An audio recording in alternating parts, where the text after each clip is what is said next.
Hello, beautiful people. Welcome to the KIMIYA Healing Podcast.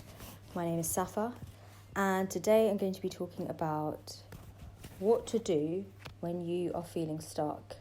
And that could be feeling stuck with life. That's what I'm going to be focusing on in this specific podcast. So we all have times when we feel like things are not moving at the pace that we really would like, or we're not progressing in certain areas that we would like to. We're feeling kind of stuck, stagnant.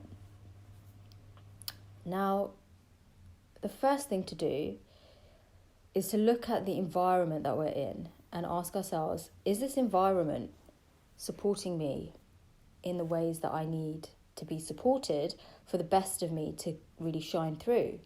And the environment is often our physical environment. So, for example, if you're finding that you're in a physical environment that is maybe chaotic or unstructured, or maybe even things like your house is a bit of a mess and you just can't find the energy to tidy it, or you're feeling like you've not really been nourishing yourself with the foods that you know your body really needs, you can't really bring yourself to make those foods.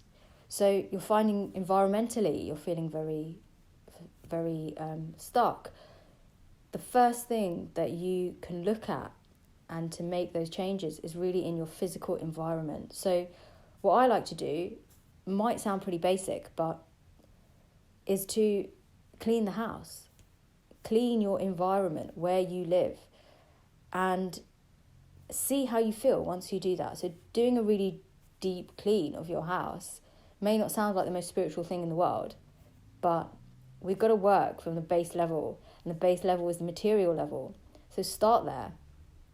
When you've got your house, your physical environment in order, when you've got your structure in order, when you've organized your daily schedule, these things are really vital to support a deeper inquiry. So a lot of the time people come in with, I can't go deeper because I'm just so busy with work, and then when I come home I've got to cook the dinner and I've got the kids, and I just never get any time to myself to meditate or to do any journaling, and by the time I get an hour to myself I'm exhausted and it's time to go to bed.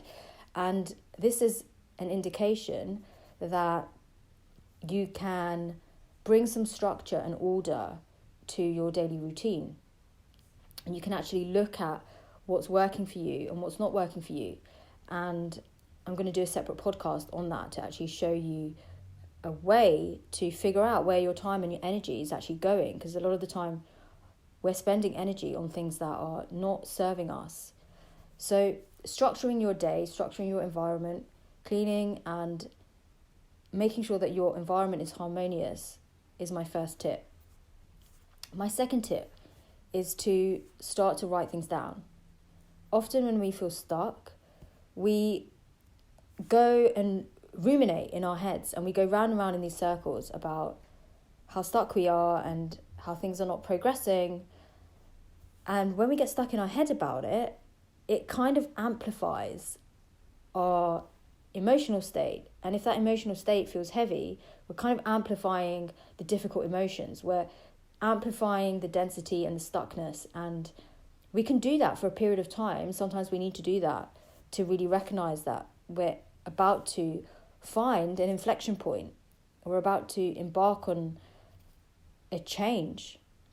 So writing things down helps you to get it out of your head where it's going round and round, and get it onto a piece of paper where you can actually objectively look at it and start to be a little bit more, have a bit more space within yourself. So once it's all down on paper, that's when you can really reflect more objectively. So that's my second tip. My third tip is to get in touch with your emotions. And for many people, it's easier said than done. Getting in touch with your emotions, and I often recommend this to my clients, so if you've worked with me, you'll know that this is one thing that I ask you to do. If you're getting to a point where you're really stuck emotionally, the one thing I will ask you to do, especially if you're unable to recognize what emotions you're feeling, is to wake up every day and just write what emotion you're feeling. Just write it down on a piece of paper and leave it. The next day, do the same. Write it down on a piece of paper. Do that for 1 week.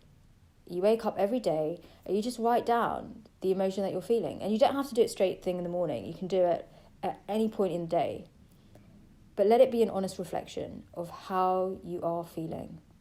And at the end of the week, have a look at what you've written down and see if there are themes.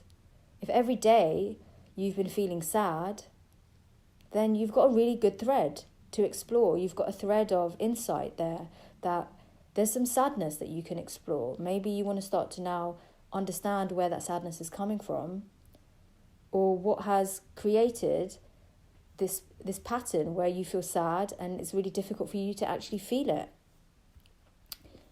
So that's another tip. And these things that I'm suggesting, these 3 things, they don't cost any money. In fact, they're going to save you money. So start to do the things that are easily accessible, material, free, and are going to help you to get clarity that will enable you to go deeper. And I only share what I do myself. So I share these techniques with you guys because, first of all, I use them, and second of all, they work. So I'm a pretty simple person. If I do something and it works, then I want to do more of it.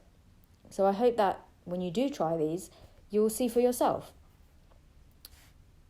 The other thing I want to say about feeling stuck is that sometimes it's a comfort to be there in that stuckness. Sometimes it keeps us in certain ways feeling safe because it means we're not venturing into new territory that can feel unknown and maybe threatening or maybe uncertain. So understanding what this stuckness is actually bringing to you, how it's giving you something unconsciously that you're needing, it can really help you to deepen your inquiry. So, for example, sometimes I work with clients and they say, well, actually I've been feeling stuck for so many years. This is how I've been feeling. And what I'm noticing now by doing this exercise is that it's giving me quite a lot that I've not been able to meet within myself in other ways. So it gives me safety. It gives me certainty. It keeps my household in a particular resonance or structure. And I'm scared that if I was to change, things might start changing around me. My relationships might start changing. My career might change. And that scares me. So sometimes feeling stuck can actually be giving you something that you need. And safety and security are the base level needs that we all have as human beings. But when we find ways to meet them that are more harmonious, that are more expansive, and by expansive I mean rather than constricting our options, it leads to a expansion in our options and perspective. What that can do is actually allow us to take that path deeper into our flow, deeper into our progress. Then I'm going to invite you to, once you've done that practice, to start to look at what does bring you into a flow state. So are there certain activities that you know really support you to feel like you're moving in a certain direction? Are there certain activities that support your flow? There are certain activities that make you feel really good about yourself and like you are progressing. One really basic example from my own life is having my admin really well organized. And those of you that know me know that I love my structure. I love having everything really clearly laid out so I don't have to be hunting for information. I don't have to be rummaging through drawers to find documents. I have, everything documented and charted, and I love my Excel sheets. And that's because it's allowing me to feel organized and clear. When I'm organized and clear, I can flow much more easily. I don't have to get stuck on these kind of what I consider like distractions and inconveniences that could be very easily sorted out by implementing a process. So recognizing it might be something like, for me, it's the admin aspect, because of, the nature of being an entrepreneur, running your own business. You do everything. So being really organized is something that helps me to then be more creative in my life, to have more space to do the other things that I love to do, dream up new ideas, etc. You might find that actually what's really helping you, what you've found in the past that's helped you perhaps, has been perhaps dancing. I hear that a lot.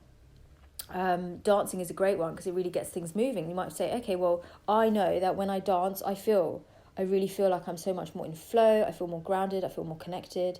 That's a great idea to start to at least consciously recognize what these things are, so that you can weave them in to that daily routine. And for all of us, and different points in our life, these things are going to look different. Another thing that helps me to feel really like in a state of flow, etc., is maybe small thing like having my cup of chai in the morning that I make, from scratch. I love to make my own homemade Indian chai and put all of my spices and all my adaptogenics in, and I really cherish and value the whole process of making it and nourishing myself and how I feel afterwards. And that's something that I know really, really supports my nervous system and really, really supports the way I want to feel during the day. Things like meditation, etc. So it's not called self-care for no reason. It's self-care, but with a purpose. It's self-care it's conscious self-care. It's not just, well, I've heard self-care is I should really take a salt bath and light a candle, and that's apparently going to make me feel better because people talk about that. Well, I'm encouraging you to actually find your own unique experiences, your own unique practices that get you into that state of awareness and become aware of them. And finally, when you are feeling really, really stuck, recognizing that this is naturally part of your human experience and that you're not alone, that everybody has times in their life when they feel like that can also be supportive. So sometimes, just asking a friend or someone you really trust and can confide in, that's not going to judge you. You can just maybe ask them, like, have you ever felt like you've been stuck in life, or what do you do when you feel stuck, or have you ever had that feeling, and what are some of the things that have helped you move through that? So connecting openly with vulnerability and consciously will help you to get back from people the resonance that you need to inspire you, rather than just calling someone up and talking about what a shit show your day was and how stressed you are with the kids and how your partner's not doing what he said he would do and it's kind of a bit of a chore. Like, that's called venting and dumping. And fine, there might be an element of bonding that you can get through that, but it's difficult for inspiration to come through that conversation. It's a much more different conversation if you ask somebody that you trust. You say, can you talk to me about a time in your life when you felt really stuck, and I want to just hear about what you did for yourself, how you moved through it, and what important lessons that you learned. Not only will you support someone to open up about their own deeper experience and build a bond there, but you might actually get some ideas for what you can do in your own life. I also want to say that we never stay stuck unless we're really in a pattern that is keeping us there because of safety and security, and we just really cannot do the practices that I've mentioned in this podcast. If we really don't want to go through that process of bringing awareness in, and we just want to stay in that place of, well, I'm just stuck and this is just the way it is, we will remain there. So we have to start taking these steps. And when we do, we start to recognize that progress is in our hands. We have the capacity to move and shape and change, and we are, at some level, always open for this change. And that's why you're listening to this podcast, because at some level it resonates with you, the desire for flow and for change.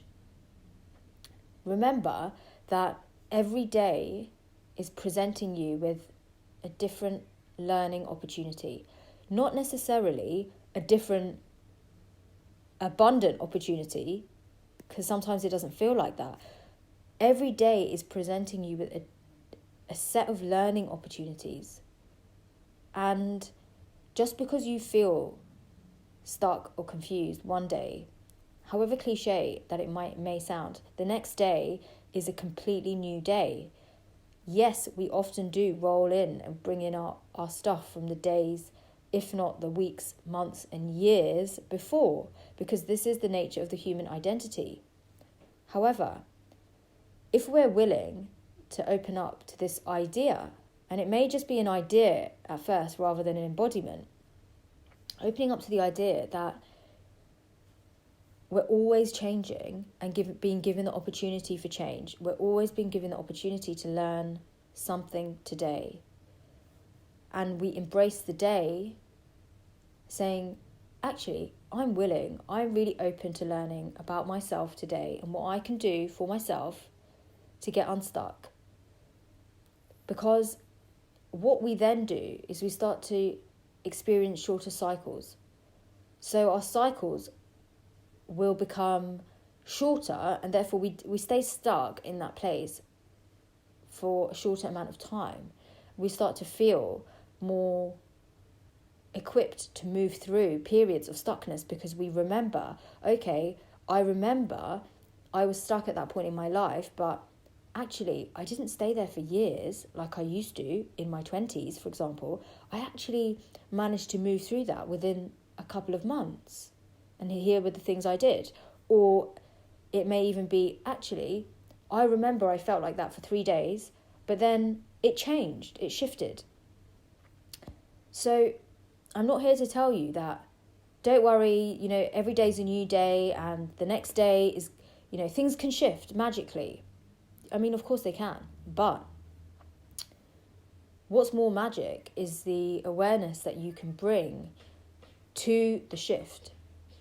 And when you're conscious about that, then you can start to replicate. And when you can replicate your own methods and practices to help you move through anything that you're experiencing in your life, that's when you will become your own coach, your own healer, your own teacher. And everyone has it in them to be able to tap into this. But often we don't codify, we don't write things down, we don't really recognize that there has been a process, and then we don't analyze the process. So yes, there has been a process.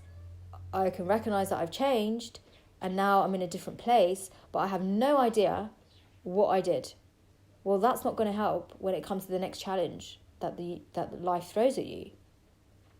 So the more we become self-aware, self-resourcing, the deeper we can allow ourselves to embrace any adversity, and we have tools. And these tools are in our awareness. We have a toolbox.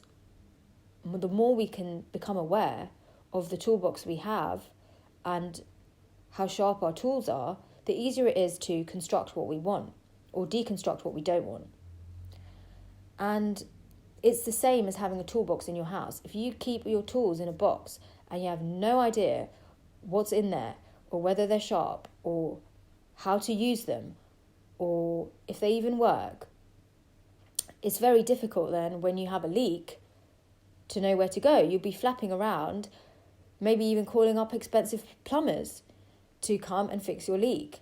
Or if it's a smaller job, you may have all the best of intentions to fix it yourself, but you go to the toolbox and half the things are missing. You can't remember where you left the spanner. You can't remember where the drill bits are. Now what? You're left with a drill with no drill bits. You can't find the spanner.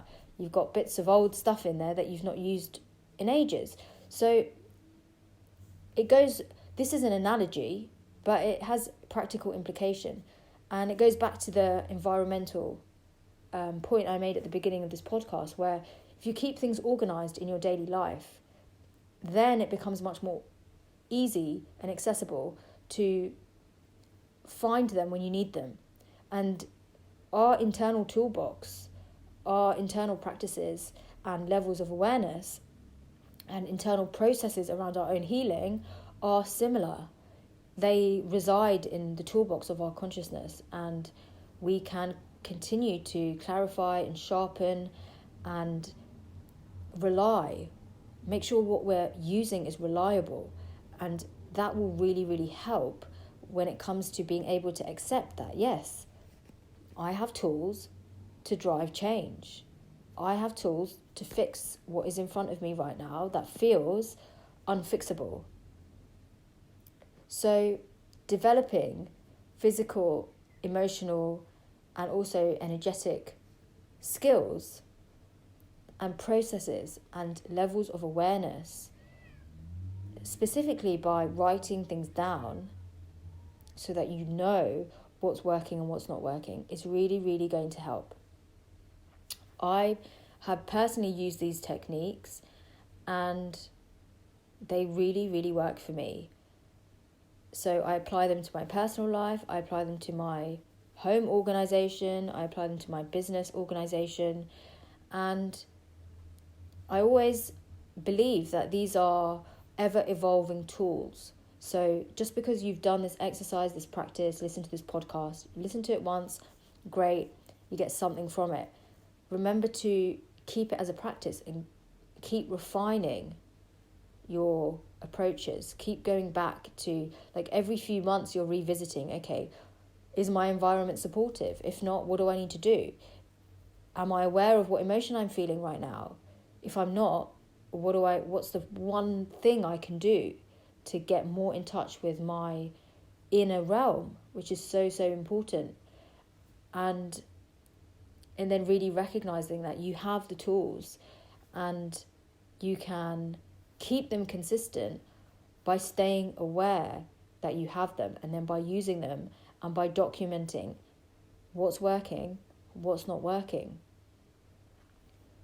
When we know what isn't working so well and why it's not working so well, that's when we can do something. If we don't know, because we've never reflected or analysed, it's very difficult to improve or to know what to do. So it's like another analogy. You guys know I love my analogies. They come out of nowhere. I honestly don't know where they come from, but cooking is a very, is a very great approach to illustrate this in a similar way. You might know what goes in to make an amazing banana bread because you made it the other day and it tasted so good. You wanted to share it with everyone. Great. But you didn't make any mental notes about what you put in there. You just went with the flow.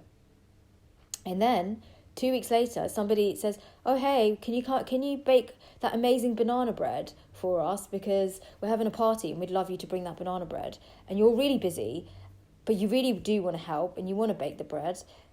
And you can't remember. You can't remember anything. So now you spend time, you're going on internet, you're searching for recipes, you're faffing around in the cupboards, you're trying to figure out what works, you're now looking for a recipe, you're thinking, will it work as well? Similar process. Why do you have to go through all of that? You did something well, you knew it worked. Write it down. This is what worked well for me. This is, in the future, I could try to do this. So that's an analogy. I hope it helps. I love cooking and I don't always write down my crazy recipes and things I come up with, but I make a mental note about how things taste, how much I enjoyed it, what I put in it, whether it could be... I always like to substitute things, so I always like to use a healthy alternative or something more nourishing for my body. So I might say, okay, well, this has worked really well, this made me feel really good, and maybe next time I'm going to try to incorporate more of X ingredient and take out Y ingredient. So then I know, I go back to the kitchen in a few months' time, and I have an idea, I want to taste that, I want to have that great feeling again. Well, now I know what to do. I know that for my mental note, it's there in my memory. Okay, I'm gonna do that little experiment. I don't have to rebake everything, recreate everything from scratch. I just have to make that tweak.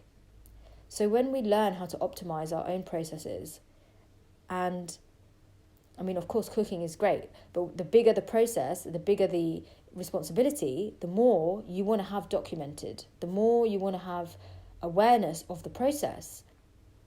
You can apply this to your inner healing, you can apply this to a project that you're doing, perhaps. The more you're aware of in terms of what's working, what's not working, what the opportunities are, so what the strengths are, what the weaknesses are, what the opportunities are, then it becomes so much easier to improve. It becomes actually a joy rather than a burden, and it becomes more effortless because you already have the foundation there. So if you're listening to this, I hope that this has supported and inspired you to remember that you are an agent of change, and you're not going to stay stuck for long if you take certain small steps that can be a great joy, and you implement and you practice them and you try them out. Then you will be able to really embody the fact that every day is a new learning opportunity and is going to bring up a different opportunity for you. Every day is different and you will change. So you're not going to stay in the same place if you let yourself recognize that change is ever present. And when you do this, you will find your cycles shorten, and actually you sit down after a couple of days or 3 days and you're like, wow, things feel so different today. Rather than being stuck and feeling heavy and confused or burdened, etc., I actually feel the horizon. I actually feel some clarity. I feel like there's actually hope that's coming in for me. So all these things are shifting moment to moment, and codifying them, figuring out how you relate to these things, and optimizing your own processes around you and within you are really supportive to help you get unstuck and move forward. If you've enjoyed this podcast, please let me know. And I love hearing from you guys. It really, really fills me with joy when you let me know what's working for you, what you need more of. And it's an honour to create these podcasts for you. So I hope you enjoy listening to them. And yeah, please listen to some of the other podcasts that I've got on here, such as that can be supportive for your daily routine, such as how to find ritual and create ritual in your everyday life and the value of that. That's another really great one. Or how to experiment without expectation. So without this feeling of needing to be right or wrong, just how to get into the flow of enjoying your own little experiments within yourself.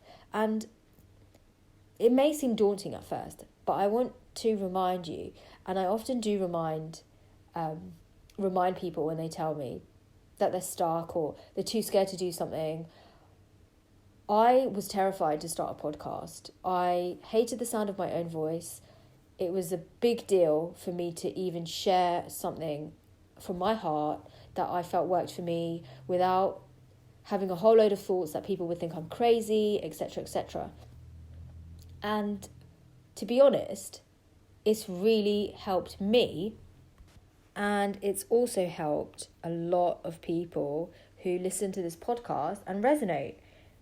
And it resonates with them. So you wouldn't be listening to this if I had stopped myself and got stuck in my own fear and self-limiting beliefs. And trust me, we all have them. So the reason why you're listening to this and it's resonating with you and you're feeling inspired and you're like, yes, okay, you know what? I can do these small practices every day and I can see and experiment. Will they work for me? The only reason why you're listening to this is because I've been through this process myself and have had to face and step into my own fear. So it is possible, and amazing things can come out of it when you do start to do it and judge yourself less and focus on creating and what brings you joy, instead of worrying about how things will be received or how it will go, whether it will be a huge success or not. Like, don't worry about those things. Just worry about the energy and intention that you're putting into something, and whether it feels really right for you. So I hope you enjoyed this, and I can't wait to see you on the next podcast.